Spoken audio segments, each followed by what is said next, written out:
Los coches de los años 20, de 1920 y tantos, pues son sin duda uno de los que mayor expectación despiertan cuando la gente los ve pasar por las calles.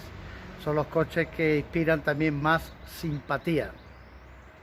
Muchos aficionados a los vehículos clásicos se preguntan si es complicado tener un coche de los años 20, si el mantenimiento es difícil, si usarlo y conducirlo también representa alguna complicación. Es lo que vamos a ver en el vídeo de hoy. Vamos a analizar el Nash de 1925 y vamos a hablar sobre la dificultad de mantener y conducir un vehículo de los años 20, un vehículo con unos 100 años. Bienvenido a Vehículo Histórico. La marca Nash surge en 1916 con un expresidente de la General Motors que se llama Charles Nash y que compró una fábrica de automóviles que cerró, que fue la Jeffrey Cars. Y así apareció la marca que lleva el apellido de su creador, Nash. Con el paso del tiempo fue absorbido por el gran grupo industrial de refrigeradores y electrodomésticos de lujo estadounidense, Kelvinator, y con el paso de los tiempos se fusiona con la fábrica de automóviles Hudson y forman la American Motor Corporation. La marca Nash desaparece definitivamente en 1957, después de haber hecho grandes avances y grandes innovaciones en el mundo del automóvil. Fue la primera marca que incorporó refrigeración y calefacción interior en sus vehículos, pero eso sería a partir de 1938, no en 1925, que es la fecha de este coche. También adaptaría diferente ancho de vía. Normalmente la vía delantera era algo más estrecha que la vía trasera para dar mejor paso por curva y mejor estabilidad a los automóviles, y fue la primera marca que innovó el diseño aerodinámico con el túnel del viento. Él fue la primera casa que tenía túnel de viento para hacer sus modelos y hacerlo pues lo más aerodinámicos posibles. Eso fue en 1940. Nash se distinguió después y antes de la Primera Guerra Mundial por su fabricación de camiones todoterreno con tracción a las 4 ruedas. Y luego fue, como ya he dicho, un gran innovador en técnica de automóviles que, como le pasó a Citroën, acabó pagándolo y Citroën fue a la quiebra y Nash tampoco tuvo mucho éxito económico, cerrando definitivamente la marca en 1957. En cuanto a la dificultad de mantener y de conducir un coche de los años 20. La década de los años 20 supone un gran avance en los automóviles. Por primera vez se empiezan a ver los coches con freno a las 4 ruedas, se empieza a ver coches con mayor potencia de motores, mayor seguridad, mayor confort, mayor seguridad, aparecen los vidrios que no se astillan, vidrios de seguridad que no cortaban en caso de accidente a los ocupantes, aparecen los neumáticos inflados con aire y el coche se convierte en una herramienta mucho más capaz de llevar a sus pasajeros mucho más lejos y con más seguridad y fiabilidad. De todas formas, comparar el mantenimiento de un coche de los años 20 con un coche de hoy en día, pues realmente no es lógico. Un coche de los años 20 disponía de otra técnica, disponía de otro fluido, por ejemplo los aceites eran de mucha peor calidad. El fabricante de este vehículo, en su libro de usuario, recomendaba al chofer, porque para eso se tenía chofer, no era solamente el que conducía, era el que hacía todo el mantenimiento del vehículo, recomendaba al chofer que cada 1500 millas, unos 2000 y pocos kilómetros, pues abriera el cárter del motor, petroleara, limpiara el motor, volviera a cambiar la junta del cárter, lo volviera a instalar y pusiera aceite nuevo. Imaginaros eso cada 2000 y pocos kilómetros. Estos motores no llevaban filtro de aceite, los aceites eran de muy mala calidad y se degradaban muy rápidamente y había que limpiar el motor de todas las impurezas que iba dejando el aceite. ¿Qué significa eso hoy en día? El aceite, por supuesto, ha mejorado muchísimo, pero este motor tiene componentes que son degradados por los aditivos de los aceites modernos, con lo cual tenemos que asegurarnos de usar un aceite especialmente concebido para vehículos clásicos, vehículos de esa época, que no llevan aditivos que puedan corromper ciertas partes del motor. Normalmente usamos monogrado. En este coche llevo un monogrado SAE 40 sin aditivos de ningún tipo, un aceite mineral que es el que mejor preserva el motor, aunque lógicamente ya se puede estirar un poquito los cambios de aceite, ya no es necesario para 2000 y pocos kilómetros, pero yo diría que 3000 kilómetros es una buena fecha para cambiar el aceite. Recordemos que no lleva filtro. Otra servidumbre de mantenimiento es que el coche está con muchísimos engrasadores en la dirección, en la suspensión. Alrededor del vehículo puede haber unos 15 diferentes engrasadores que periódicamente con una manguera de grasa pues tenemos que cerciorarnos de que van bien engrasados.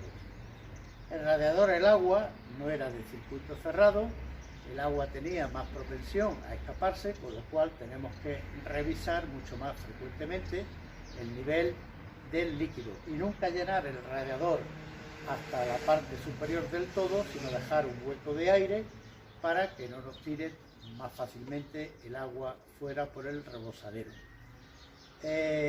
Los neumáticos suelen ser de presión baja, no llegan a 2 kilos.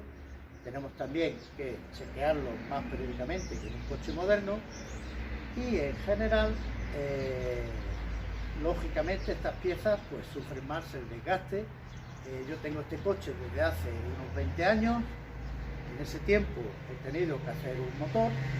Estos motores no vienen con cojinete de biela, llevan un material por donde la biela puede girar y el cigüeñal, y normalmente pues son mecánicos, como a la antigua usanza, que hay que disponer de ellos. Se compra un lingote de ese material de fricción y se funde y se hace contorno a la medida exacta que requiera el cigüeñal, que requiera la biela, y entonces es como se reconstruye, no como los motores de ahora de sustituir un cojinete por otro cojinete. Aquí no hay cojinetes prácticamente. También tuve que hacer el embrague, que lógicamente son más sufridos, tienen menos aguante que los embragues modernos, y en definitiva eran coches de mucho mantenimiento, pero que si el mantenimiento se desarrolla y se cuenta sobre todo con la persona capaz de realizarlo, pues te dan muchísimas alegrías.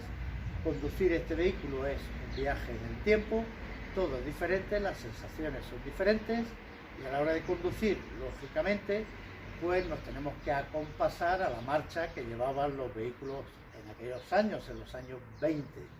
Tenemos que tener más suavidad a la hora de usar el cambio, no son marchas sincronizadas. Tenemos que tener más fuerza en los brazos, no tenemos servodirecciones ni ninguna servoasistencia. Los frenos hay que empeñarse realmente con cuidado, se siente también más y hay que tantear la frenada para no bloquear el freno, con lo cual este coche efectivamente pues necesita un periodo de adaptación donde todo lo que se siente en la carretera pues te lo transmite mucho más directamente. La frenada se siente mucho más, la dirección se siente mucho más, la suspensión, y entonces por eso mismo es algo más difícil que un vehículo moderno, pero con mucho más encanto y muchísimo más disfrute.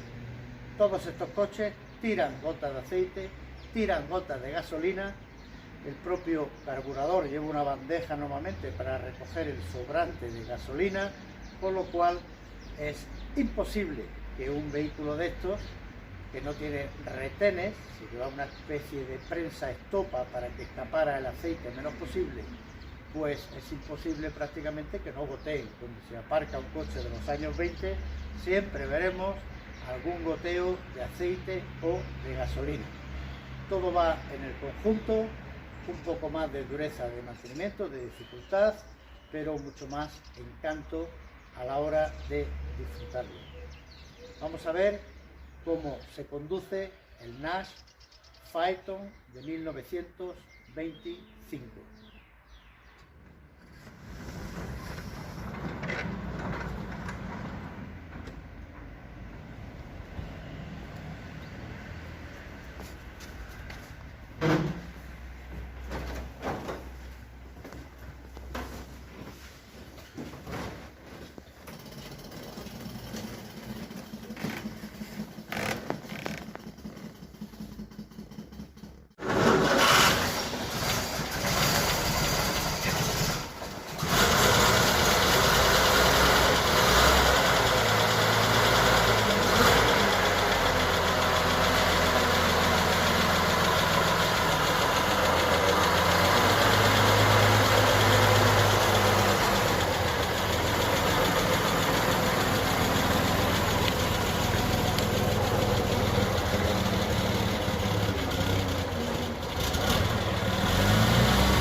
El Nash, como cualquier otro coche de los años 20, un coche estadounidense, tiene un motor de gran cilindrada, buena potencia, buenos bajos, y el motor realmente tiene mucha fuerza. Suelen tener estos coches 3 velocidades adelante y marcha atrás. La tercera, como tiene muchos bajos, permiten ir a poca velocidad con el coche. Realmente no hay que cambiar muy a menudo, afortunadamente, porque los cambios no son sincronizados y hay que cambiar con mucha delicadeza y mucho cuidado para que el cambio no rasque. Si metemos a muchas diferencias de revoluciones el eje primario y secundario de la caja de cambio, si no acompasamos bien las revoluciones del motor con lo que el movimiento que transmiten las ruedas, pues la velocidad rascará y hará un ruido y dañará incluso el engranaje. Es imprescindible para manejar un coche de los años 20 el ser muy suave y muy meticuloso con la velocidad y la introducción o reducción de los cambios, de las marchas. En el volante vemos dos palancas. La de la derecha es el acelerador de mano. Cuando el coche está frío, pues normalmente se aumentan las revoluciones para que el motor no se cale, y a medida que el motor se va calentando, pues retrasamos la palanca y bajamos las revoluciones del ralentí. La palanca de la derecha es el avance manual de encendido. Normalmente se arranca en la posición más atrasada y a medida que el motor ya va funcionando y va subiendo de revoluciones, nosotros vamos adelantando nuestro encendido manualmente. El volante es muy grande porque lógicamente aquí no existen servoasistencias ni servomecanismos. La dirección es directa sobre las ruedas, transmite directamente cualquier imperfección del terreno, cualquier bache, y en este coche se siente todo de una manera directa, todo lo que vamos rodando sobre la carretera. Es un coche que transmite muy directamente las sensaciones al conductor.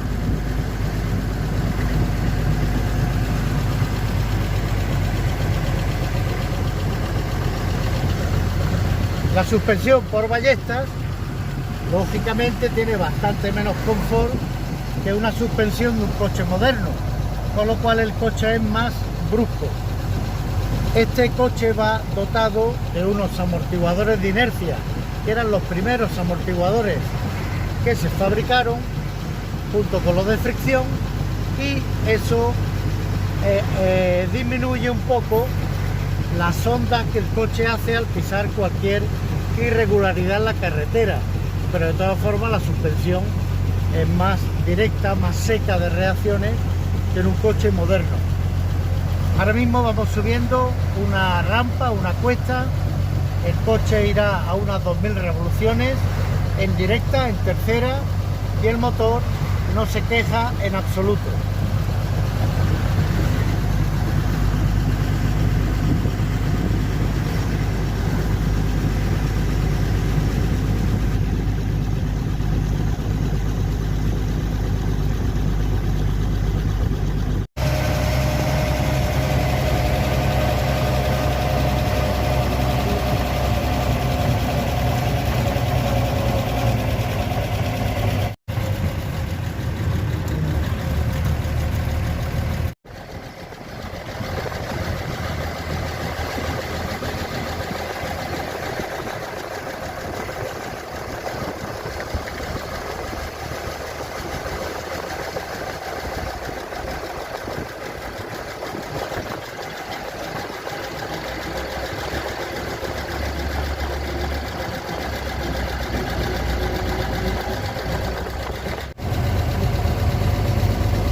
El limpiaparabrisas era accionado por vacío de aire, aunque también se puede mover manualmente.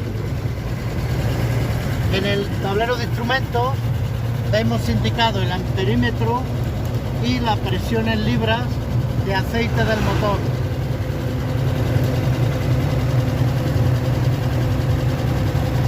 Los mandos son muy simples. Este mando es el de contacto y este es el de las luces.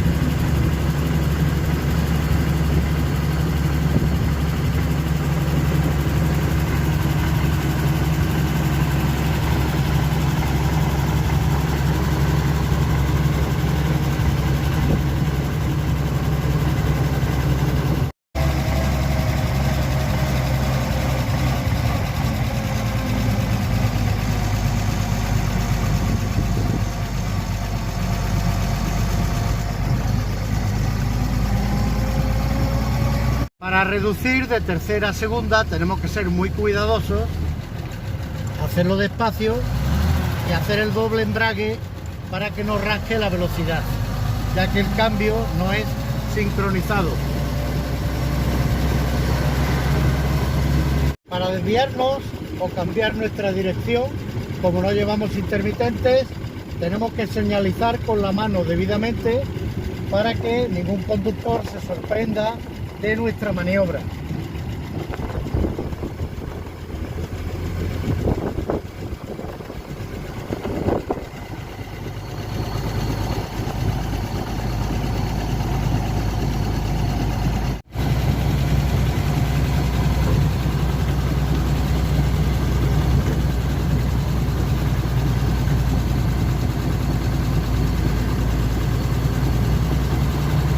Este Nash de 1925 se mueve en carretera a una velocidad cómoda de 70 a 80 kilómetros por hora. La estabilidad, lógicamente, al ser el centro de gravedad mucho más alto que un coche moderno, pues tenemos que tener cuidado con las inercias.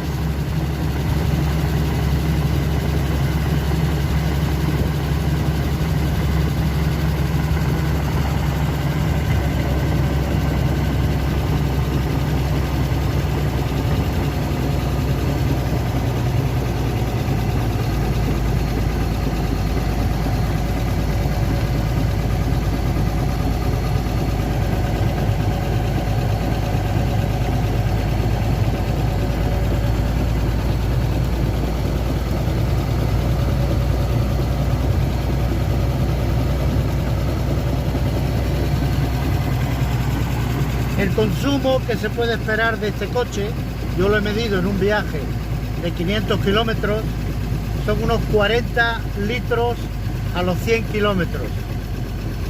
Puede parecer muy exagerado, pero en los años 20 normalmente el que se compraba un coche no pensaba mucho en el ahorro de consumo.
De giro es pequeño, este volante hay que dar muchas vueltas porque no tiene asistencia ninguna, con lo cual en las maniobras, sobre todo en la ciudad, exige pues bastante ejercicio de manos.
De los años 20 te transporta a otra época.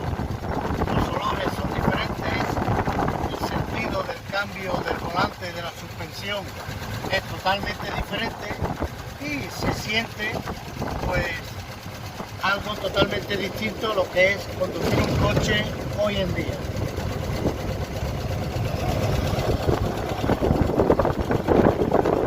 El Nash, denominado Special Six por su motor avanzado en su época de 6 cilindros y denominado Phaeton por la estructura de la carrocería con una capota que se puede quitar o poner, pero sin ventanillas laterales, va siempre abierto. Es lógicamente motor delante y tracción trasera como todos los de su época y tiene una longitud de 4,88 metros, casi 5 metros de largo. El coche, como era también típico en la época, es 10 centímetros más alto que ancho. Tiene un peso total de 1265. Y como era una moda, a partir de los años 20 y poco, pues iba pintado en colores alegres y claros que rompían con la monotonía del color oscuro de los años anteriores. Este vehículo fue comprado a principios de este siglo en Houston, Texas. El rebote de la amortiguación de ballestas se compensaba con estos compensadores dinámicos delante y detrás o batidores de inercia que se montaron también en el Citroën 2 caballos. En los años 20 era un extra que se montaba en el coche. El motor es un 6 cilindros de 4.078 centímetros cúbicos, motor de arranque directamente accionado por el pie, y el motor da una potencia de 50 caballos a 2.600 revoluciones por minuto. El carburador con su bandeja para que rebose el sobrante de gasolina y el filtro del aire. El gran baúl trasero, muy práctico para guardar cosas, ya que este coche no cuenta con guantera ni ningún lugar para meter objetos. Tras la puerta del conductor encontramos el lugar de las herramientas. El coche es amplio, cómodo, asientos muy mullidos, y al no llevar ventanillas y para que se protejan del frío, pues normalmente se viajaba con cascos de cuero, así como gafas para protegerse del polvo. Yo en concreto estos cascos de cuero me los hizo un artesano en Estambul. Un detalle del termómetro colocado en la boca del radiador y los discos ya de acero, que eran una mejora con los radios de madera. Las puertas no aprovechan todo el espacio y son más pequeñas a propósito para que ese trozo que no se abre de la carrocería proteja a los ocupantes en caso de una apertura inoportuna de la puerta.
Pues así es el Nash Phaeton 6 1925, un vehículo realmente robusto para su época, con el que tenemos que tener algo más de paciencia y dedicación en el mantenimiento y sobre todo ser más suave y más preciso a la hora de conducirlo, no este, sino cualquier coche de los años 20.